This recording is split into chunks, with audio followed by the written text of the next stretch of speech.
السلام عليكم ورحمة الله وبركاته.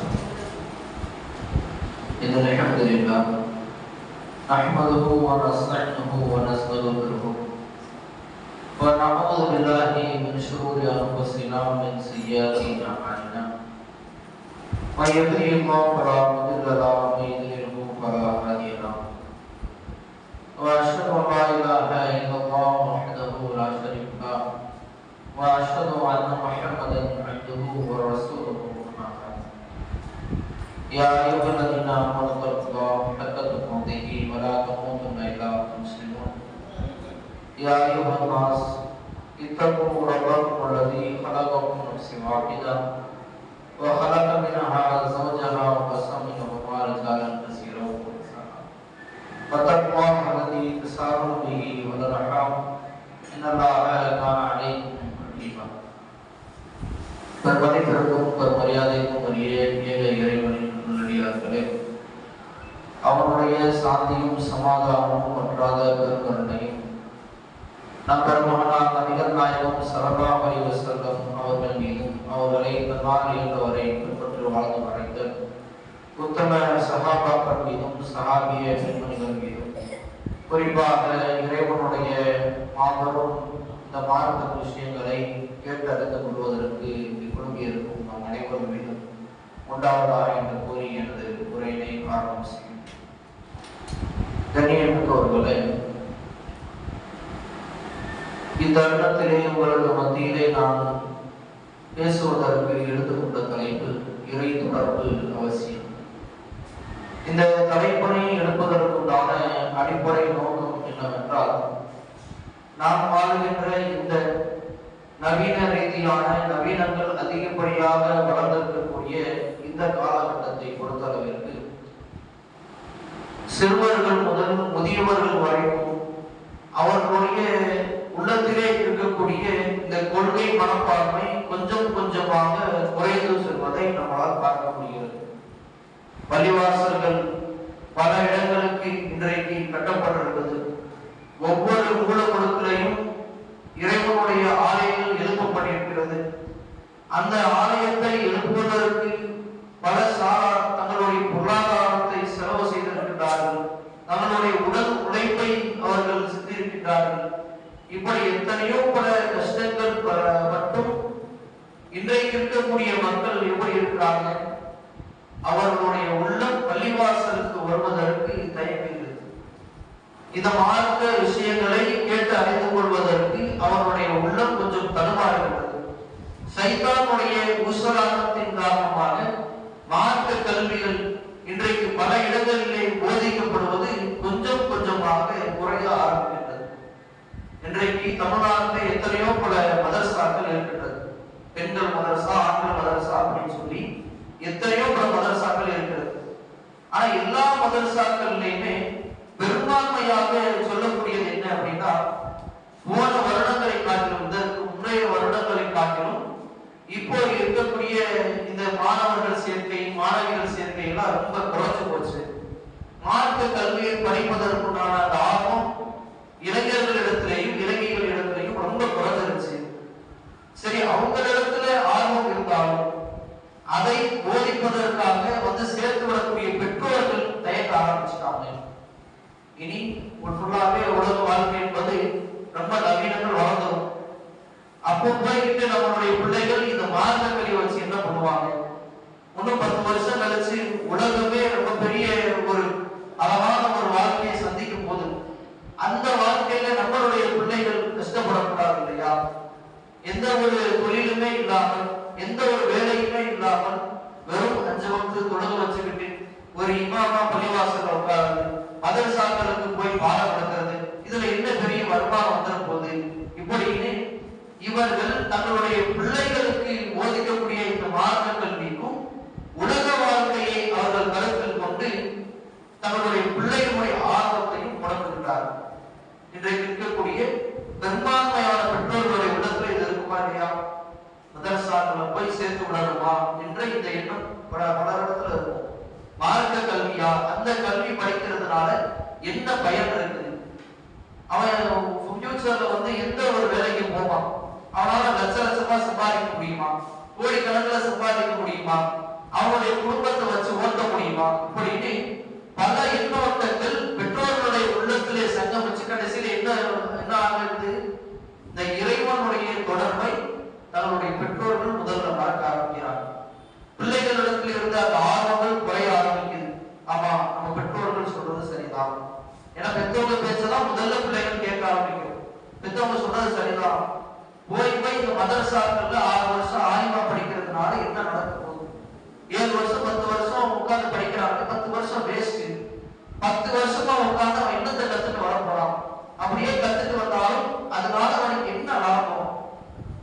எவ்வளவு சம்பாதிச்சிட முடியும்? அவனால நம்முடைய குடும்பத்தை வச்சு ஓட்ட முடியுமா? இப்படின்னு பல எண்ணங்கள் இன்றைக்கு இருக்கக்கூடிய இளைஞர்களுடைய உள்ளத்திலே வர ஆரம்பிச்சு.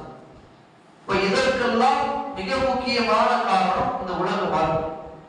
ஆனால் இறைவனும் இறைத்துதர் ஸல்லல்லாஹு அலைஹி வஸல்லம் அவர்களை என்ன சொல்றாங்க? அல்லாஹ்வின் தூதர் ஸல்லல்லாஹு அலைஹி வஸல்லம் அவர்கள் தங்களுடைய சஹாபா பெருமக்களுக்கு இந்த மாதிரியான ஒரு பயான் நிகழ்ச்சி ஒரு சொல்லி காட்டுறாங்க. நாளை மறுமையிலே முதலாவதாக மறுமை நாள் வந்துருச்சுன்னு சொன்னா எல்லா மக்களும் ஒன்று குடும்பப்பட்டு அவர்களுடைய உலக வாழ்க்கை குறித்து விசாரணை செய்யப்படும். இவ்வளவு நன்மை செஞ்சிருக்கேன், இவ்வளவு தீமை செஞ்சிருக்கேன், அந்த நன்மை தீமை கேட்டாப்போ உனக்கு என்ன தண்டனை கொடுக்கிறது, என்ன கூலி கொடுக்கிறது என்று மறுமை நாள்ல இறைவன் முழு விசாரணை நடத்துவான். அப்படி நடத்தப்படும் பொழுது அதிலே முதலாவது விசாரணை என்ன தெரியுமா? அவனும் நாளை மறுமையிலே முதலாக இறைவன் விசாரணை செய்கின்ற ஒரு விஷயம் என்றால் அது இந்த தொழுகை குறித்துதான். தொழுகை பற்றிதான் முதல்ல இறைவன் கேட்பான். இன்றைக்கு இருக்கக்கூடிய பெற்றோர்கள் நினைக்கிறோம் கூட போய் இந்த ஆலிமா படிக்கிறதுனால என்ன ஃபியூச்சர்ல அவனுக்கு இருக்குது என்று நம்ம நினைக்கிறோம் கூட. இன்னும் கொஞ்ச நாளைக்கு நம்மளுடைய பிள்ளைகள் 50 வருஷம் வாழ்வாங்க, 60 வருஷம் வாழ்வாங்க. அதுக்கப்புறம் அவன் சம்பாதிச்ச அந்த கோடிக்கணக்கான சொத்து சோழர்கள் எங்க போகும்? அவனோட மன்னரை வரை கூட வராதுல, நீங்க கூட மன்னரை வரை வர மாட்டீங்க, தோடு சென்றுவீங்களா இல்லையா? அதற்கு பின்பாக ஒரு வாழ்க்கை இருக்குதுல்ல, அந்த வாழ்க்கைக்கு என்ன பண்ணீங்க? இன்றைக்கு ஐடில வேலை பார்க்கிறான் என் மகன் அப்படின்னு சந்தோஷமா சொல்லணும். ஆனால் ஐடில வேலை பார்க்கக்கூடியவன் எத்தனையோ பல கம்ப்யூட்டர் லாங்குவேஜ்களை கத்து வச்சிருக்கிறான், எத்தனையோ பல ஸ்கில் அவன் இருக்குது, அதன் மூலியமா நல்ல நல்ல வேலையை அவன் கொடுக்கிறான். அந்த அளவுக்கு பெரிய பெரிய கம்பெனிகளை வச்சு நடத்த தெரியுதவனுக்கு, அவ்வளவு கோடிங் லாங்குவேஜ் எல்லாம் படிக்க தெரிஞ்சவனுக்கு குர்ஆனை உனக்கு ஓத தெரியுமா அப்படின்னு என்னுடைய உறவினர்கள் ஒருவருக்கு குர்ஆனை எடுத்து ஓத சொல்றேன். அவரால் ஓத முடியல, அலிஃப் பாத்தான்னா என்னன்னு தெரியல. இத்தனைக்கும் அவனுடைய தாய் ஆலிமா படிச்சவங்க. இப்போ நாம் இங்க என்னத்தை சிந்திச்சு பார்க்கணும்? அவன் படிச்சிருக்கக்கூடிய அந்த கோடிங் லாங்குவேஜ் நாளை மறுமையில வருமா? அவன் வேலை பார்க்கிற அந்த இடம், அதனுடைய சொத்து சோழர்கள், அவன் கூட வேலை பார்த்தவங்க, இவங்கெல்லாம் நாளை மறுமையில இவன் வந்து காப்பாற்றுவார்களா? 5 வக்து தொழுகை இல்லை, இப்ப என்ன செய்யறது? அல்லாஹ் நாளைக்கு மறுமையில முதல்ல எழுப்பப்பட்ட உடனேயே முதல் கேள்வி இதுதான் கேட்பான். 5 வக்து தொழுகையா தான் நல்லா கேட்பான். அந்த தொழுகையில நம்மளுடைய ஈடுபாடு எப்படி இருக்குது? அல்லாஹ்வின் தூதர் ஸல்லல்லாஹு அலைஹி வஸல்லம் காலகட்டத்துல ரசூலுல்லாஹி இந்த வஹி செய்தியை எடுத்து சொல்லும் பொழுது ஆரம்ப காலகட்டம் நம்மளுடைய இந்த காலம் மாதிரிதான் இருந்துச்சு. அவர்கள் மார்க்க விஷயங்களை மறந்து போயிருந்தாங்க. ரசூலுல்லாஹி எந்த சமுதாயத்துக்கு, எந்த ஊருக்கு அனுப்பப்பட்டாங்க? மக்கா நகருக்கு அனுப்பப்பட்டாங்க. மக்கா நகரத்திற்கு ஏற்கனவே ஒரு நபி வந்துட்டு போயிருந்தார். யாரு? இப்ராஹிம் அலைஹிஸ்ஸலாம், இஸ்மாயில் அலைஹிஸ்ஸலாம் அங்கதான் இருந்தாங்க. அவர்கள் தான் காபத்துல்லாவை நிர்வகித்தார்கள். அதைத்தான் அந்த காபத்துல்லாவை அவர்கள் தான் நிர்வாகம் செஞ்சாங்க. அவர்களுடைய மார்க்கம் ஏற்கனவே மக்காவில் பரவி இருந்தது. அப்படி இருந்தும் பல குறைஷ் குல மக்கள், பல மக்காவாசிகள் அவர்களுடைய மார்க்கத்தை மறந்திருந்தாங்க. காலப்போக்கில் கொஞ்சம் கொஞ்சமாக சிறை வழிபாட்டின் பக்கம் போனாங்க. இதற்கெல்லாம் அடிப்படை காரணம் அவர்களுடைய உலக ஆசாபாசம். உலக வாழ்க்கையை நோக்கி அவர்கள் செல்ல ஆரம்பிச்சாங்க, மார்க்கத்தை மறக்க ஆரம்பிச்சாங்க. எங்கெங்கேயோ கொண்டு போய் கடைசியிலே அவர்களை ஷிர்கின் பால் சைத்தான் தள்ள ஆரம்பிச்சாங்க. அதே போலதான் நம்மளுடைய பிள்ளைகள் இன்றைக்கு உலக வாழ்க்கையை கருத்தில் கொண்டு மார்க்க கல்வியை நாம் குறைத்தோம் என்று சொன்னார், நாளை மறுமைக்கு முன்பாக இந்த உலக வாழ்க்கையினுடைய இறுதி காலகட்டத்திலே நம்மளுடைய பிள்ளைகளும் அதே போன்ற ஷிர்க், இணை வைப்பு, குஃப்ர், எதையெல்லாம் மார்க்கம் நமக்கு தடை செஞ்சிருக்கிறோம் அந்த தடைப்பட்ட காரியத்திற்கு நம்மளுடைய சந்ததிக்கு போய் சேர்ந்தோம். அதற்கு நாம முதல் கட்டமா என்ன செய்யணும்? முழு நேர படிப்பை மார்க்க படிப்பு படிக்க வைக்கணும் அப்படின்னு நான் சொல்ல வரேன். ஸ்கூலுக்கு எவ்வளவு நீங்க முக்கியத்துவம் கொடுக்குறீங்களோ, உலக வாழ்க்கைக்கு எவ்வளவு முக்கியத்துவம் கொடுக்கின்றனோ, அதே மாதிரி மார்க்கத்திற்கும் நம்மளுடைய பிள்ளைகளை தயார் செய்யணும். அதற்கு முதல்ல நம்ம என்ன எப்படி இருக்கணும்? 5 வக்து தொழக்கூடியவளா இருக்கணும். ஆண்களாக இருக்கக்கூடியவர் பள்ளிவாசலுக்கு தொழுகை செய்யக்கூடியவரா இருக்கணும்.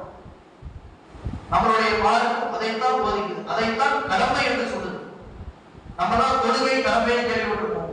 ஆனா ஆண்களாக இருக்கக்கூடியவர்களுக்கு பள்ளிவாசலுக்கு தொழுகை செய்யணும்ன்றது கடமை தெரியுமா? எத்தனை பேருக்கு தெரியும்? ஆண்களாக இருக்கக்கூடிய நமக்கு பள்ளிவாசலுக்கு வந்துதான் தொழுதாகணும், வீட்டில் தொழுகிறது தப்பு என்று எத்தனை பேருக்கு தெரியும்? நபிகள் நாயகம் ஸல்லல்லாஹு அலைஹி வஸல்லம் அவர்கள் ஒரு நாள் ஃபஜ்ர் தொழுகை பொழுது ஃபஜ்ர் தொழுகை முடிச்சுட்டு அமர்ந்திருக்கிறார். ஒரு நபி கூட வரார். அவருக்கு கண் தெரியாது, பிறகு குருடர். அன்றைய காலகட்டத்தில் இந்த மாதிரி லைட் வசதி எல்லாம் அந்த இரவு நேரங்கள், ஃபஜ்ருடைய நேரம், அப்போ இரவு நேரம் மாதிரி தான் இருக்கும், ரொம்ப கார் உள்ள இருக்கும். அப்போ அவருடைய வீடு ரொம்ப தொலை தூரத்தில் இருக்குது. அவ்வளவு தூரம் நடந்து அந்த பாலைவனத்துல நடந்து அவர் தொழுதுக்கு போறார். இதனை கண் தெரியாத ஸ்தானம் எவ்வளவு சிரமமா இருக்கும். கண்ணு நல்லா இருக்கிற நபருக்கு இருட்டுக்குள்ள நம்மளால நடந்து வர முடியுமா? ரொம்ப தூரத்துல இருந்து ரொம்ப கஷ்டம், ரொம்ப சிரமப்படுவாங்க. அப்படி இருக்கும் பொழுது ஒரு கண் தெரியாத சஹாபி அவ்வளவு தூரம் பயணிச்சு பள்ளிவாசலுக்கு தொழுகை செய்யறார். அப்போ தொழுகை முடிஞ்சதுக்கு அப்புறம் ரசூலுல்லாஹ் இடத்துல போய் கேட்கிறாங்க, யார் ரசூலுல்லாஹ், மற்ற நேர தொழுகைன்னா பரவாயில்லை, மற்ற நேர தொழுகை கூட நான் எப்படியாவது பள்ளிவாசலுக்கு வந்துடுறேன். ஆனா இந்த ஃபஜ்ருடைய நேரம் ரொம்ப எனக்கு கடினமா இருக்குது, யாரும் எனக்கு அழைச்சிட்டு கூட விடுறதுக்கு ஆள் இல்லை. அதனால ஃபஜ்ர் தொழுகை மட்டும் நான் வீட்டிலேயே நான் தொழுதுக்கிறேன். ஏன்னா எனக்கு பிறவி குருடர், எனக்கு கண் தெரியாது. அதனால அவ்வளவு தூரம் என்னால் நடந்து தொழுதுக்கு போக முடியும், ரொம்ப கஷ்டமா இருக்குது, எனக்கு கொஞ்சம் பெர்மிஷன் கொடுங்க அப்படின்னு அவர் கேட்கிறார். அவருடைய பெயர் உம்மி மக்தூம் ரலியல்லாஹு அன்ஹா. அப்போ இப்படி கேட்ட உடனே ரசூல் ஸல்லல்லாஹு அலைஹி வஸல்லம் அவருடைய நிலையை பார்த்துட்டு பரிந்து வச்சு, சரி போங்க நீங்க வீட்டிலேயே தொழுதுன்னு அனுப்பிச்சுடுறாங்க. அவரும் கிளம்பிடுறாரு. கொஞ்ச நேரம் கழிச்சு அல்லாஹ்வின் தூதர் அவர்கள் போன அந்த சஹாபி திரும்ப அழைக்கிறாங்க. திரும்ப உம்மி மக்தூம் அவர்களை அழைத்து அவர்கள் கேட்கிறார்கள், அல் தஸ்மஉ அல் அதான, நீங்கள் பாங்கை செவியுறுகின்றீர்களா? இங்கே பிலால் ரலியல்லாஹு அவர்கள் பள்ளிவாசல்ல பாங்கு சொல்றார், அந்த பாங்கு உங்களுடைய வீடு வரைக்கும் கேட்குதா அப்படின்னு கேட்கிறாங்க. சொன்னாங்க, அவங்க சொன்னா நல்லாவே கேட்கும் அப்படின்னு அந்த சஹாபி சொன்னாங்க. அப்போ அல்லாஹ்வின் தூதர் ஸல்லல்லாஹு அலைஹி வஸல்லம் சொல்றாங்க, ஸலாத்து ஃபில் மஸ்ஜித் வாஜிப், நீங்கள் பள்ளிவாசலுக்கு தொழுவதுதான் உங்களுக்கு கடமை. பள்ளிவாசல் தான் நீங்க தொழுதாகும். எவ்வளவு சிரமமா இருந்தாலும் பாங்குடைய சத்தம் உங்களுக்கு கேட்டுச்சுல, அப்ப எந்த பள்ளிவாசல்ல பாங்கு சொல்றாங்க, அந்த பள்ளிவாசலுக்கு நீங்க தொழுதாகும், இது உங்கள் மீது கடமை என்று அல்லாஹ்வின் தூதர் சொல்லியிருக்காங்க. அப்போ உம்மை மக்தூம் அவர்கள் கேட்கிறார்கள், எனக்கு வர சிரமமா இருக்கிறதுனால யாரையாவது நீங்க என்னை அழைச்சிட்டு போறதுக்கு ஒரு நபி தோழரை ரெடி பண்ணுங்க அப்படின்னு உம்மை மக்தூம் கேட்கிறாங்க. இப்ப இந்த செய்தியின் மூலியமாக நமக்கு கிடைப்பது என்ன? பள்ளிவாசலுக்கு வந்துதான் நாம் தொழுவோம். ஆண்களாக இருக்கக்கூடியவர்கள் ஒரு குறிப்பிட்ட வயதை தாண்டிட்டோம் அப்படின்னு சொன்னா நிச்சயமாக பள்ளிவாசலுக்கு தொழுகிறது தான் நமக்கு உசிதமான காரியம். பெண்கள் நீங்களும் கேட்டுக்கணும், உங்களுடைய கணவரையும் உங்களுடைய பிள்ளைகளையும் எங்க அனுப்பணும்? பள்ளிவாசலுக்கு அனுப்பணும். வீட்டுல தொழுகிறத பார்த்தா அவங்களை கண்டிக்கணும், பள்ளிவாசலுக்கு தொழுகிறது தான் உங்களுக்கு கடமை. பெண்கள் எங்களுக்கு தான் வீட்டுல தொழுகிறது சிறந்தது, நீங்கள் பள்ளிவாசலுக்கு வீட்டுல ஒளிச்செஞ்சுட்டு போறது உங்களுக்கு கடமை என்று நீங்கள் உங்களுடைய கணவன்மார்களும் உங்களுடைய பிள்ளைகளுக்கும் சொல்லணும். அல்லாஹ்வின் தூதர் ஸல்லல்லாஹு அலைஹி வஸல்லம் அவர்கள் இங்கே மக்காவுல இருந்து மதீனாவுக்கு ஹிஜ்ரத் போயிடுறாங்க. மதீனா முன்ன பின்னது போகாத ஒரு ஊர். அங்க இருக்கக்கூடிய மக்கள் ரசூலுல்லாஹ்வுக்கு தெரியாது, அபூபக்கர் ரலியல்லாஹு அன்ஹு அவர்களுக்கும் தெரியாது. ரெண்டு பேர் தான் போயிருக்கிறாங்க. அப்போ எல்லா அன்சாரி தோழர்களும் அவர்களிடத்துல இருந்த பொருளாதாரத்தை வச்சு, அவர்களிடத்துல இருந்த சொத்து சோகளை வச்சு எப்படி எல்லாம் உதவி செய்ய முடியுமோ அப்படி எல்லாம் உதவி செஞ்சாங்க. அப்படி இருக்கும் பொழுதுதான் நபிகள் நாயகம் ஸல்லல்லாஹு அலைஹி வஸல்லம் அவர்கள் முன்ன பின்ன தெரியாத ஊருக்கு வந்திருக்கோம். நாம என்ன செஞ்சிருப்போம்? ஒரு புது ஊருக்கு போறோம், தங்குறதுக்கு இடம் பார்ப்போமா இல்லையா? ஏதாவது ஒரு நல்ல வீடை பார்த்து முதல்ல தங்குறதுக்கு ரெடி பண்ணுவோம். ரசூலுல்லாஹ் அப்படியே செஞ்சாங்க. அவனுடைய மறைமாறுகள் போயிடுச்சு. பொருளாதார வசதி இல்லை சொல்லாங்க. அபூபக்கர் ரலியல்லாஹு அவர்கள் அல்லாஹ்வின் தூதரை காட்டிலும் அதிகமான பொருளாதார வசந்தவர், ரொம்ப பெரிய வசதியா இருந்தவர். அவர் ரசூலுல்லாஹ்வுடைய பேச்சை கேட்டு ஹிஜ்ரத் செஞ்சு மார்க்கத்துக்காக வந்துட்டாங்க. அல்லாஹ்வின் தூதர் ஸல்லல்லாஹு அலைஹி வஸல்லம் அவர்கள் மதீனாவுக்கு வந்த மறுகணமே என்ன செஞ்சாங்க தெரியுமா? மஸ்ஜித் நபவி இருக்கிறதுக்கு தான் அவங்க கஷ்டப்பட்டாங்க. இரண்டு அன்சாரி சிறுவர்களுக்கு சொந்தமான ஒரு இடத்தை ரசூல் ஸல்லல்லாஹு அலைஹி வஸல்லம் அவர்கள் தங்களுடைய பொருளாதாரத்திலிருந்து அவர்கள் செலவு செய்து அந்த இடத்தை வாங்கி முதல் பள்ளிவாசல அழைச்சார். பள்ளிவாசல முதல்ல எழுப்பினார். அங்கே இருக்கக்கூடிய அன்சாரி தோழர்களை பள்ளிவாசலுக்கு வரும்படி உத்தரவிட்டார்கள். பள்ளிவாசல தொழுகை நடத்தினார். அப்படி இருக்கும் பொழுது நாம் ரசூல் ஸல்லல்லாஹு அலைஹி வஸல்லம் அவர்களை முன்மாதிரியாக பின்பற்றோம். அல்லாஹ்வின் தூதர் தான் முன்மாதிரி என்று நம்மளுடைய பிள்ளைகளுக்கு போதனை செய்கின்றோம். ரசூலுல்லாஹை பற்றி எவனாவது ஒருத்தர் அசிங்கமா பேசினான், தப்பா பேசினான்னு சொன்னா அந்த அளவுக்கு கொந்தளிக்கிறோம். அதுக்காக கண்டன ஆர்ப்பாட்டம் பண்றோம். ஆனால் அல்லாஹ்வின் தூதர் ஸல்லல்லாஹு அலைஹி வஸல்லம் அவர்கள் சொல்லிய செய்த அதை தங்களுடைய மார்க்கத்தில் ஒரு அங்கமாக ஆக்கிய விஷயங்களை இன்றைக்கு எத்தனை பேர் கடைபிடிக்கின்றோம் சிந்திச்சு பாருங்க. மஸ்ஜித் நபவிக்கு தினந்தோறும் ஒரு நபி தோழர் ரொம்ப தொலைதூரத்துல வந்து தொழுது போவார். இதை சில சஹாபாக்கள் பார்க்கிறாங்க. மஸ்ஜித் நபவியினுடைய அந்த பள்ளிவாசலுடைய சிறப்பு படி ரசூல் ஸல்லல்லாஹு அலைஹி வஸல்லம் சொல்லியிருக்கிறாங்க இல்லையா? மஸ்ஜிதுல் அக்ஸா இறைவனுடைய 3 புனித பள்ளிவாசல்களில் யார் ஒருவர் தொழுகின்றாரோ அவர்களுக்கு உண்டான சிறப்புகள். மஸ்ஜிதுல் அக்ஸாவிலே யார் ஒருவர் தொழுகின்றாரோ அவர் ஒரு வக்து தொழுதார்னு சொன்னா கிட்டத்தட்ட 500 மடங்கு சிறந்ததுதான் அந்த ஒரு வக்து தொழுகை. மற்ற பள்ளிவாசல்களில் அவர் தொழுவதை காட்டிலும் 500 மடங்கு சிறந்தது மஸ்ஜிதுல் அக்ஸாவில் தொழுவது. மஸ்ஜிதுல் நபவியிலே 1000 மடங்கு சிறந்தது என்று ரசூலுல்லாஹ் சொல்றாங்க. அதே மாதிரி மஸ்ஜிதுல் ஹரம் காபத்துல்லாஹ்விலே தொழுவது கிட்டத்தட்ட அனைத்து பள்ளிவாசல்களை காட்டிலும் 1,00,000 மடங்கு சிறந்தது என்று ரசூலுல்லாஹ் சொல்றாங்க. அப்ப இந்த நன்மையை அறிந்து கொண்ட அந்த சஹாபி என்ன செய்யறாரு? ஹதீஸ்ல அவருடைய பெயர் குறிப்பிடப்படல. ரொம்ப தொலை தூரத்துல இருந்து வந்து மஸ்ஜித் நபவியில வந்து தொழுது போறாரு. சஹாபாக்கள் பார்க்கறாங்க, ரொம்ப தூரத்துல இருந்து வரீங்களே, அதுவும் நடந்துதான் வர்றாரு. அவருக்கு சுத்தமா வாகனங்கள் இருக்குது, ஒட்டகம் வச்சிருக்கிறார், குதிரை வச்சிருக்கிறார். இருந்தாலும் அவர் ஏன் நடந்து வந்து தொழுகணும்? அவரை அழைச்சு கேட்கிறாங்க, நாங்க பேசாம பள்ளிவாசலுக்கு அருகிலே உங்களுக்கு ஒரு வீடு நாங்க கட்டி தந்துடுறோம், ஒரு கூடார மாதிரி உங்களுக்கு அமைச்சு தந்துடுறோம், நீங்க இங்கேயே தங்கிக்கங்க. ரொம்ப தொலை தூரத்துல இருந்து வர்றது நீங்க சிரமப்படுறதை எங்களால சகிச்சுக்க முடியல, அதனால நீங்க பேசாம இங்கேயே தங்கிருங்க அப்படின்னு சில நபி தோழர்கள் சொல்றாங்க. அதற்கு அவர் என்ன சொன்னார் தெரியுமா? அல்லாஹ்வின் தூதர் ஸல்லல்லாஹு அலைஹி வஸல்லம் அவர்கள் ஒரு முறை ஒரு செய்தி எனக்கு சொன்னாங்க. அது இன்னும் என்னுடைய உள்ளத்துல ஆழமா பதிஞ்சிருக்கு. என்ன செய்தி தெரியுமா? யார் ஒருவர் தன்னுடைய வீட்டில் உலகார அவர் ஒழு செய்து விட்டு தன்னுடைய வீட்டில் இருந்து பள்ளிவாசலுக்கு வருகின்ற வரை யார் ஒருவர் தன்னுடைய உள்ளத்திற்கு எந்த ஒரு சைத்தானுடைய ஊசலாட்டத்திற்கும் இடம் கொடுக்காமல் நடந்தே வருகின்றாரோ அவர் வைக்கின்ற ஒவ்வொரு எட்டுக்குமே இறைவன் ஒரு தரஜாவை, ஒரு அந்தஸ்தை உயர்த்திருக்கிறார். தனக்கு ஏற்பட்ட தீமைகளில் இருந்து ஒவ்வொரு தீமையாக ஒவ்வொரு எட்டுக்கும் அல்லாஹ் குறைக்கின்றார். இப்படியே அந்த மனிதர் வருவதனால வந்து அவர் தொழுகிறார். இறைவனை மட்டும் அவர் மனதில் வைத்து ஒரு வக்து தொழுகை தொழுகிறார். இப்போ ஒழிச்சுட்டு ஒரு மனிதர் ஒழு செய்யறாரு வச்சுக்காங்க, வீட்டுல இருந்து நடந்து வர்ற, அவர் நடந்து வர்றதுக்கு ஒவ்வொரு எட்டுக்கும் ஒவ்வொரு நன்மையும் வரும், ஒவ்வொரு தீமை கழிஞ்சிடும்.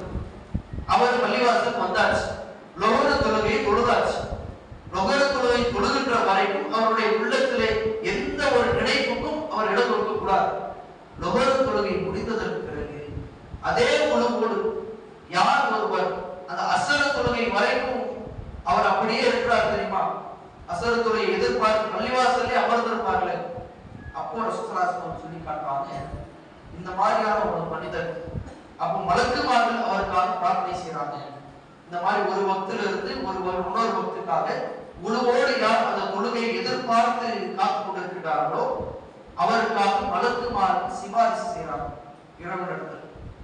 அப்போ இறைவன் அதை எப்படி அந்த நேரத்தை எப்படி அல்லாஹ் பார்க்கிறார் என்று சொன்னால், என்னுடைய அடியான் அந்த நேரத்தில் அவன் தொழுது கொண்டிருக்கிறான் என்று அல்லாஹ்வே கருதுகிறார்.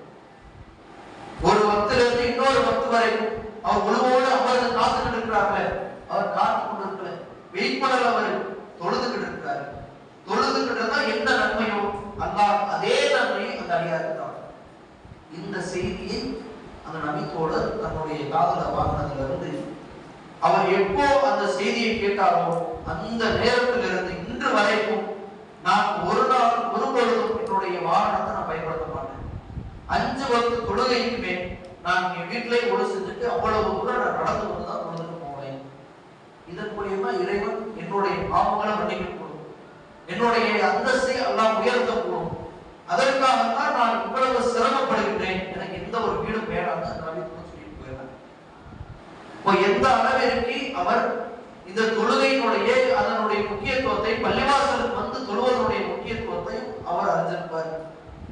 இதுதான் இறை தொடர்பு. இறைவனோடு யார் ஒருவர் அதிகமாக தொடர்போடு இருக்கின்றார்களோ அவருக்கு நாளை மறுமையிலே கிடைக்கக்கூடிய பரிசு தெரியுமா? நாளை மறுமையிலே சூரியன் நமக்கு அருகாமையில் கொண்டு வரப்படும். ஒட்டுமொத்த மனிதர்கள் முன்னாடியும், ஆண் பெண்கள் எல்லாரும் முன்னாடியும் ஆதம் அலைஹிஸ்ஸலாம் அவர்கள் மறுமை நாளுடைய இறுதி காலகட்டம் வரை யார் யாரெல்லாம் வாழ்ந்து மரணித்தார்களோ அவர்கள் அனைவருமே அந்த மஹ்ஷர் மைதானத்திலே கொண்டு கொடுக்கப்படுவார். எல்லாருமே நிற்போம், உடல்ல ஒட்டு துணி இருக்காது. எல்லாரும் தன்னுடைய தீமையை குறித்து நினைச்சு வருத்தி கொண்டிருப்பார்கள். நபிமார்கள் இடத்திலே போய் கேட்பார். நம்மளுடைய சகோதரர் நபிமார்களிடத்துல போய் அழைச்சு கேட்போம், எங்களுக்காக சிபாரிசு செய்யுங்க, பரிந்துரை செய்யுங்க அப்படின்னு சொல்லி ஒவ்வொரு நபிமார்களாலும் போய் கேட்போம். எல்லா நபிமார்களுடைய நிலை எப்படி இருக்கு தெரியுமா?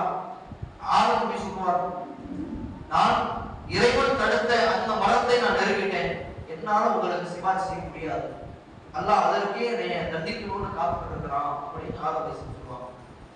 இறைவனுக்கு மிகவும் பிடித்தமான ரசூலுல்லாஹி அவர்கள் கலீலுல்லாஹ் என்று யாரை சொன்னார்களோ, இறைவனுடைய உற்ற தோழர் என்று யாரை சொன்னார்களோ, அந்த நபியான இப்ராஹிம் அலைஹிஸ்ஸலாம் அவர்களிடத்திலே போய் நாம் பரிந்துரை கேட்போம். இப்ராஹிம் நபி சொல்வாங்க, நான் என்னுடைய வாழ்க்கையில 3 பொய்யை சொல்லிட்டேன், அந்த பொய்க்கு இறைவன் என்ன செய்வானோ நான் பயந்துட்டு இருக்கிறேன், வேற யாரையா போங்க அப்படின்னு. இப்படியே ஒவ்வொரு நபியாக நாம் தாவி ரசூலுல்லாஹ் இந்த மாதிரியான சூழலில் இருந்து அல்லாஹ் சில நபர்களை மட்டும் பிரித்தெடுத்து காப்பாற்றுகிறார். எல்லோரும் தன்னுடைய தீமையை நினைத்து வருது கொண்டிருக்கும் பொழுது, அந்த சூரிய வெப்பத்திலே காய்ந்து கொண்டிருக்கும் பொழுது, இறைவன் சில சாரார்களுக்கு மட்டும் தன்னுடைய அர்ஷல் பிக்கியாக நிலையை தருகிறார். அவள் எப்படிப்பட்டவங்க தெரியுமா? யார் ஒருவர் பள்ளிவாசலோடு தன்னுடைய உள்ளத்தை அதிகமாக தொடர்பு படுத்தி வைத்திருக்கின்றாரோ, இறை நினைவோடு யார் அதிகமாக இருக்கின்றாரோ அவருக்கு அல்லாஹ் தஆலா கொடுக்கக்கூடிய பரிசு இதுதான். சொர்க்கத்துக்கே அவர் ஒன்றும் போகல, அவர் நன்மை செஞ்சிருக்காரா தீமை செஞ்சிருக்காரா என்று எதுவும் அல்லாஹ் பார்க்கல. இன்னும் அவரிடத்துல எந்த விசாரணை நடத்தப்படலை. பள்ளியோடு அதிக தொடர்பு இருந்தார், இறைவனுடைய நினைப்புல அதிக நேரம் இருந்தார். அதற்கு அல்லாஹ் தஆலா கொடுக்கக்கூடிய வெகுமதி தான் தன்னுடைய அரசுக்கு கீழாக இறைவன் நிலையை தருகிறார். ஆனா என்ன அர்த்தம்? அவர் சொர்க்கவாசத்தா. அங்கே இருக்கக்கூடிய 7 சாரார்கள் மட்டும் எந்த ஒரு நினைவும் இல்லாமல், எந்த ஒரு சிரமமும் இல்லாமல் அவருடைய உள்ளத்துல நிம்மதியோடு சந்தோஷமா இருப்பாங்க, எந்த கவலையும் இருக்காது. அப்போ நாம் இதையெல்லாம் இந்த செய்திகள்லாம் பல இடங்களில் கேட்டிருப்போம், நாமளே படிச்சிருப்போம், நம்மளுடைய பிள்ளைகளுக்கு சொல்லிக் கொடுத்திருப்போம். இருந்தாலும் நம்மளுடைய பிள்ளைகள் படித்தார்களா, நம்மளுடைய பிள்ளைகள் நாளைக்கு பரீட்சை இருக்கிற உட்காந்து படிச்சானா, இல்ல போன நோண்டிக்கிட்டு இருக்கிறானா, இதெல்லாம் நாம கண்ணு கருத்துமா பாக்குற மாதிரி பள்ளிவாசலுக்கு போய் 5 வக்து தொழுதானா, குர்ஆன் ஓதுனானா, எத்தனை பெற்றோர்கள் நம்ம பார்க்கிறோம். நாம் எத்தனை பேர் பள்ளிவாசலுக்கு 5 வக்து நேர தொழுகைகளை சரியாக செய்கின்றோம் என்று நம்மளுடைய உள்ளம் எத்தனை பேர் எடுத்து சொல்லுவோம். பாருங்க, எத்தனை பேர் பள்ளிவாசல் வந்து தொழுகிறோம், எத்தனை பேர் தினந்தோறும் ஒரே ஒரு ஐன் போதும் ஒரு வசனம் யார் போதும் இறைவனுக்காக, யார் அல்லாஹ்வுடைய இறைவன் அந்த வசனங்களை நினைவு கூறுவதற்காக எத்தனை பேர் ஓதுகிறோம். கொஞ்சம் சிந்திச்சு பாருங்க. நபிகள் நாயகம் ஸல்லல்லாஹு அலைஹி வஸல்லம் காலத்தில் எப்படி இருந்தாங்க? இப்னு உமர் ரலியல்லாஹு அன்ஹு அவர்கள் தன்னுடைய ஒட்டுமொத்த வாழ்க்கையை இதற்காகவே வருகிறார். தன்னுடைய இளமை பருவம் முழுக்க மார்க்கத்திற்காக பள்ளிவாசலோடு அவர்கள் வைத்தார்கள். ஒரு இடத்திலே சொல்லும் பொழுது இப்னு உமர் ரலியல்லாஹு அன்ஹு அவர்கள் சொல்லி காட்டுகிறார்கள், நான் என்னுடைய திருமண வயதை அடைகின்ற வரை, நான் ஒரு பெண்ணை மணக்கின்ற வரைக்கும் என்னுடைய இல்லம், என்னுடைய வீடு, என்னுடைய சொத்து சுகம் அனைத்துமே பள்ளிவாசலாக இருந்தது. பள்ளியோடு தான் நான் எப்பயும் இருப்பேன். எத்தனையோ பல ஹதீஸ்களை நம்ம படிக்கிறோம்ல, அத்தனை ஹதீஸ்களை தொகுத்த நபர்கள்ல இரண்டாவது இடத்தை பிடித்தவர் தான் இப்னு உமர் அவர்கள். முதல் இடத்துல அபூ ஹுரைரா ரலியல்லாஹு அன்ஹு இருந்தார். இந்த இப்னு உமர் அவர்கள் தன்னுடைய ஒட்டுமொத்த இளமை பருவத்தையும் இதற்காக அவர்கள் செலவழித்தார். பள்ளிவாசல் அமர்ந்து ஒவ்வொரு வக்துக்கும் ரசூலுல்லாஹ் காத்துக்கொண்டே இருப்பாங்க. வக்து நேரம் வந்துச்சுன்னா ரசூலுல்லாஹ் பள்ளிவாசல் வருவாங்க. ரசூலுல்லாஹோட சில நபித்தோடு வருவாங்க. அதை இப்னு உமர் அவர்கள் பார்ப்பார். தொழுகை நடக்கும், கூட சேர்ந்து தொழுவாங்க. தொழுகை முடியும். தொழுகை முடிஞ்சதுக்கு அப்புறம் நபித்தோழர்களோடு சில வார்த்தை விஷயம் பேசிக்கிட்டு இருப்பாங்க. சொல்லுவாங்க. அப்படி பேசும் பொழுது சில நபித்தோழர்கள் என்ன கேட்பாங்க, பெரும்பான்மையான கேள்விகள் என்ன கேட்பாங்க அப்படின்னா, யார் சொல்லா எனக்கு இந்த மாதிரி ஒரு கனவு வந்துச்சு, இந்த கனவுக்கு ஏதாவது விளக்கம் சொல்லுங்க. நல்ல கனவாக இருந்தால் அது இறைவனிடத்திலிருந்து வந்ததாகும். அது நிச்சயமா உங்களுக்கு நடக்கும். உலக வாழ்க்கையில் நடக்கலாம், மறுமையில நடக்கலாம் அப்படின்னு ரசூலுல்லாஹ் சொல்லிடுவாங்க. கெட்ட கனவு வருதா, சைத்தான் இடத்திலிருந்து வந்தது ரசூலுல்லாஹ் சொல்லிடுவாங்க. இந்த மாதிரி இப்னு உமர் அவர்கள் இந்த விஷயத்தை கொஞ்சம் நோக்கி பார்க்கிறார். கொஞ்ச நாளாவே பல நபித்தோழர்கள் இந்த கனவு ரீதியான விளக்குகள் கேட்டு வராங்களே, நமக்கு அந்த மாதிரி இந்த கனவு வரலையே, இறைவனுக்கு நம்மளை பிடிக்கலையோ, அந்த அழகான கனவுகளை ஏன் நமக்கு கொடுத்து விரும்ப மாட்டான் அப்படின்னு இப்னு உமர் அவர்கள் நினைச்சு பார்க்கிறாங்க. கொஞ்சம் கஷ்டப்படுறாங்க. அப்போ தன்னுடைய மனதிலே அவர்கள் சொல்லிக் கொள்கின்றார்கள், இறைவன் உன்னுடைய விஷயத்திலே நன்மையை கண்டால் நிச்சயமாக அல்லாஹ் உனக்கும் ஒரு கனவை காட்டுவான் அப்படின்னு சொல்லி அவருடைய உள்ளத்திலே அவரே சொல்லிக்கிறார். தனக்குதானே சொல்லிக்கிறார். சொல்லி முடிச்சுட்டு அதே பள்ளிவாசல்ல அவர்கள் தூங்குறாங்க. அந்த இரவு தூங்கும் பொழுது அப்போ இறைவன் ஒரு கனவு பண்ணுவான். இப்னு உமர் ரலியல்லாஹு அன்ஹு அவர்களை 2 மலக்குமார்கள் வலதுபுறமும் இடதுபுறமும் அழைத்து எங்கேயோ கொண்டு போறாங்க. இப்னு உமர் அவர்கள் பொறுத்து அந்த மலக்குமார்களோட போறாங்க. கடைசியில எங்க கொண்டு போறாங்க அப்படின்னா நரகத்துக்கு கொண்டு போகிறாங்க. நரகத்தினுடைய விளிம்பிற்கு இப்னு உமர் அவர்களை அழைச்சு போயிறாங்க. 2 மலக்குமார்களும் இப்னு உமர் ரலியல்லாஹு அன்ஹு அவர்களை வலுக்கட்டாயமாக அழைத்து நரகத்தை நோக்கி போறாங்க. இப்னு உமர் அவர்கள் அந்த 2 மலக்குமார்கள் நடுவுல இருந்து கதறாங்க, நான் என்ன தவறு செஞ்சேன், இறைவா என்னை காப்பாற்று அப்படின்னு சொல்லி அந்த 2 மலக்குமார்களுக்கு மத்தியிலே இருந்து கொண்டு இப்னு உமர் அவர்கள் கதற ஆரம்பிக்கிறாங்க. அப்போ எதிரில் ஒரு மலக்குமார் வந்து, நீங்க எதற்கு பயப்பட வேண்டாம், உங்களுடைய இளமை பருவத்தை நீங்கள் எந்த விதத்திலே நீங்கள் கழித்தீர்கள் என்பதை ரப்புல் ஆலமீன் அந்த ரட்சகன் அறிவான். அதனால அதை நினைத்து உங்களுடைய உள்ளத்தை நீ அமைதியா இருங்க, கொஞ்சம் நிம்மதியா இருங்க அப்படின்னு அந்த மலக்கு சொல்லிட்டு போயிடுறாரு. மறுபடியும் அந்த 2 மலக்குமார்கள் நரகத்தை கொண்டு போய் சேர்க்கிறாங்க. நரகத்தினுடைய விளிம்புக்கு வந்தாச்சு. அப்போ இப்னு உமர் அவர்கள் சொல்லி காட்டுறாங்க, நரகத்தினுடைய விளிம்பிலே நான் நின்று கொண்டிருந்தேன். நரகம் ஏதோ பெரிய கிணறு, ஆழ்துளை கிணறு போல இறங்கியது. அங்கே பல மக்கள் அந்த நரக நெருப்பலை வாடி கொண்டிருந்தார்கள். அதுல நிறைய பேர் எப்படி இருந்தாங்கன்னா குறைஷ் குலத்தை சார்ந்தவர்களா இருப்பாங்க, இந்த நபரா இருந்தாங்க, இந்த நபரா இருந்தாங்கன்னு சொல்லி சில பேர்களை இப்னு உமர் அவர்கள் சொல்றாங்க. அதற்கு பிறகு இறைவன் என்னை வலப்புறமாக அழைச்சு கொண்டு போனாங்க. இறுதியிலே என்னை சொர்க்கவாசிகளோடு சேர்த்து கொண்டான். சுவனத்துக்குள்ளே நான் 300 கொடுத்தவனாக நான் நுழைந்தேன் என்று இப்னு உமர் அவர்கள் சொன்னாங்க. இப்போ இந்த கனவுக்குண்டான விளக்கு நமக்கே தெரியும். இப்னு உமர் அவர்கள் தன்னுடைய இளமை பருவத்தை எந்த விதத்தில் கழிச்சிருக்காங்க பாருங்க. ஒட்டுமொத்த வாழ்க்கையை இந்த மார்க்கத்திற்காகவே கழித்து ரசூலுல்லாஹோட இருந்து பல ஹதீஸ்களை அவர்கள் தெரிஞ்சிருக்காங்க. எத்தனையோ பல ஹதீஸ்கள் இப்னு உமர் அவர்களுக்கு தெரியும். அன்னை ஆயிஷா நாயகி அவர்கள் ரசூலுல்லாஹோட தான் இருந்தாங்க. அல்லாஹ்வின் தூதரோடு தான் பல காலம் அவர்கள் குடும்பம் நடத்தினார். அப்படி இருந்தும் ஆயிஷா நாயகி அவர்களுக்கு தெரியாத பல ஹதீஸ்கள் இப்னு உமர் அவர்களுக்கு தெரியும். இந்த இப்னு உமர் அவர்களுக்கு தெரியாத பல செய்திகள் அபூ ஹுரைரா ரலியல்லாஹு அன்ஹு தெரியும். அபூ ஹுரைரா அவர்களும் இப்னு உமர் அவர்களை கொஞ்சம் நினைச்சு பாருங்க. 2 பேரையுமே இப்படி வலதுபுறமா இடதுபுறம் வச்சுக்காரு. இப்னு உமர் அவர்கள் தன்னுடைய இளமை பருவத்தை மார்க்கத்துக்காக கழிச்சாங்களா, அந்த அவர் சிறந்தவர்.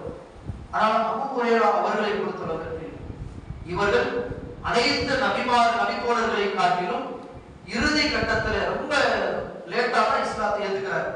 எந்த அளவுக்கு அப்படின்னு சொன்னா அல்லாஹ்வின் தூதர் அவர்கள் மக்காவுல மார்க்கத்தை எடுத்து சொல்றாங்க. மார்க்கத்தை எடுத்து சொல்லி பல கஷ்டங்கள் பட்டு மதீனாவுக்கு ஹிஜ்ரத்துக்கு வந்தாச்சு. அப்பையும் அபூ ஹுரைரா அவர்கள் இஸ்லாத்தை ஏத்துக்கல. அவர்கள் மதீனாவுல பல காலம் இருக்கிறாங்க. பத்ர் யுத்தம் நடக்குது. பத்ர் யுத்தம் நடந்து முடியுது. உஹது யுத்தம் நடக்குது. உஹது போர் முடியுது. உஹது போர் கழிச்சு அகல் யுத்தம் நடக்குது. அகல் யுத்தம் நடந்து முடியுது. இப்படி பல போர்கள் கடந்து இறுதியில ஹுதைபியா எனும் ஒரு உடன்படிக்கை நடக்குது. அந்த உடன்படிக்கை முடிந்து குறைஷ் குல மக்களுக்கும் அல்லாஹ்வின் தூதர் ஸல்லல்லாஹு அலைஹி வஸல்லம் அவர்களுக்கும் நடுவுல ஒரு உடன்படிக்கை நடக்குது. ரெண்டு தரப்பினரும் தன்னுடைய போர் நிறுத்தத்தை ஆரம்பிச்சிடறாங்க. 10 வருஷங்களுக்கு அல்லாஹ்வின் தூதர் போர் செய்ய மாட்டாங்க. இங்க குறைஷ் குல மக்கள் போர் செய்ய மாட்டாங்க. இப்ப வரைக்கும் அபூ ஹுரைரா இஸ்லாத்தை ஏற்றுக்கொள்ள அவர்கள் கொள்கைக்கு அப்பாற்பட்டுதான் இருக்கிறாங்க. அவர் காஃபிரா தான் எடுத்துக்கிறார். அதற்கு பின்பாக ரோமாபுரி அரசருக்கு ரசூல் ஸல்லல்லாஹு அலைஹி வஸல்லம் மார்க்கத்தை எடுத்து சொல்றாங்க. அது பல காலம் நடக்கும். அதற்கு பின்பாக ஹைபர் யுத்தம் நடக்கும். அல்லாஹ்வின் தூதர் ஸல்லல்லாஹு அலைஹி வஸல்லம் அவர்கள் இதை யூதர்களுக்காக மார்க்கத்தை எடுத்து சொல்வதற்கு போறாங்க. அங்கே ஒரு போர் நடந்தது. அந்த ஹைபர் யுத்தத்தை கேள்விப்பட்டு அபூ ஹுரைரா அவர்கள் இங்கிருந்து வராங்க. வந்து ரசூலுல்லாஹோடு அந்த போர்க்களத்திலே கலந்து கொண்டு இஸ்லாத்தை ஏற்றுக்கொள்றாங்க. எத்தனை வருஷம் பாருங்க, நபித்துவத்தினுடைய பாதி வருஷம் போயிருச்சு. கிட்டத்தட்ட 23 ஆண்டு காலம் ரசூல் ஸல்லல்லாஹு அலைஹி வஸல்லம் அவர்கள் மார்க்க பிரச்சாரம் பண்ணாங்க. கிட்டத்தட்ட 10 ஆண்டு காலம் முடிந்ததற்கு பின்புதான் அபூ ஹுரைரா அவர்கள் இஸ்லாத்தை ஏற்றுக்கிறாங்க. இப்போ இவ்வளவு வருஷம் நடந்துருச்சு. அப்ப இவருக்கு எவ்வளவு செய்திகள் தெரியும்? குறைந்தபட்சம் எவ்வளவு தெரியும்? ஒரு 1000, ஒரு 2000. நமக்கு எத்தனை செய்திகள் தெரியும்? கொஞ்சம் யோசிச்சு பாருங்க. நமக்கு இத்தனை ஹதீஸ்கள் தெரியும். ஒரு 100, 200 தெரியலாம், இல்ல ஒரு 500 தெரியலாம். ஆனால் அபூ ஹுரைரா அவர்கள் இத்தனை ஆண்டுகள் கழித்து இஸ்லாத்தை ஏற்று கிட்டத்தட்ட 5000க்கும் மேற்பட்ட செய்திகளை தனி நபராக இருந்து அல்லாஹ்வின் தூதரோடு இருந்து இஸ்லாத்தை ஏற்று அவர்கள் பல ஹதீஸ்களை கற்றுக்கிட்டார். பல நபி தோழர்களை வெகு தூரம் அவர்கள் சென்று அவர்களோடு இருந்து ஹதீஸ்களை கற்றுக்கிட்டார். ரசூலுல்லாஹ்வுடைய நபித்துவத்திற்கு முன்பாக நடந்த பல செய்திகள் அபூ ஹுரைரா அவர்களுக்கு தெரியும். இஸ்லாத்தினுடைய ஆரம்ப காலகட்டத்தில் நடந்த பல ஹதீஸ்கள் பல நபி தோழர்களுக்கு தெரியாது, அபூ ஹுரைரா அவர்களுக்கு தெரியும். அபூ ஹுரைரா ரலியல்லாஹு அன்ஹு அவர்களுக்கும் இப்னு உமர் அவர்களுக்கும் ஒரு போட்டி ஒன்று நடக்கும். என்ன போட்டி தெரியுமா? அபூ ஹுரைரா அவர்கள் எத்தனையோ பல செய்திகளை அவர் வாய்ப்பு வந்த மாதிரி அடிச்சு விடுறாரு, ஹதீஸ்களை வந்து இட்டு கட்டுறாரு அப்படின்னு கூட போட்டு சொல்றாங்க. ஏன்? அபூ ஹுரைரா அவர்கள் ஒரு செய்தி அப்பதான் அறிவிச்சிருக்கிறாங்க.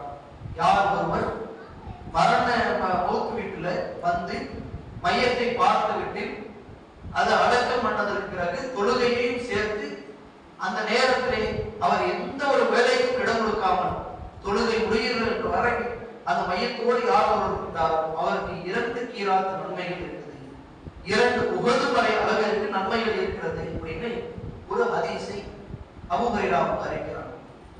இது பல நபித்தோழர்களுக்கு பரவும். எந்த நபித்தோழர்களுக்கு இந்த செய்தி தெரியும்? இவ்வளவு பெரிய நன்மை அவர்களுக்கு தெரியும். இப்னு உமர் அவர்களுக்கு இந்த செய்தி தெரியும், ஆயுதம் தெரியும். யார் ஒருவர் மௌத் வீட்டிற்கு போய் மையத்தை அலங்காரம் செய்கின்ற வரை இருக்கின்றாரோ அவருக்கு 1 கிராத் நன்மை. இந்த செய்தி மட்டும் தான் இப்னு உமர் அவர்களுக்கு தெரியும். முழு செய்தி தெரியாது. அது அபூ ஹுரைரா அவர்களுக்கு தான் தெரியும். இப்ப அபூ ஹுரைரா அவர்கள் புதியதாக ஒரு செய்தியை சொன்ன உடனே இப்னு உமர் அவர்களோடு சேர்ந்து பல நபித்தோழர்கள் ஹதீஸ்களை அதிகமாக அறிந்து கொண்ட பல நபித்தோழர்கள் போட்டிக்கு போறாங்க. அபூ ஹுரைராவை இட்டு கட்டுறாரு. ரசூலுல்லாஹ் மீது இட்டு கட்டி பல செய்திகளை சொல்றாரு. ரசூலுல்லாஹ் மீது பொய் உரைக்கிறாரு. அல்லாஹ் என்ன சொல்லியிருக்கிறாங்க? ரசூலுல்லாஹ் மீது பொய் உரைத்தவர் தன்னுடைய உலக வாழ்க்கையும் மறுமை வாழ்க்கையும் நரகமாக ஆகட்டும் அப்படின்னு ரசூலுல்லாஹ் சொன்னாங்களே. அந்த வேலையை அவர் பார்த்துக்கிட்டு இருக்கிறார் அப்படின்னு சொல்லி பல நபித்தோழர்கள் ஏச ஆரம்பிச்சாங்க.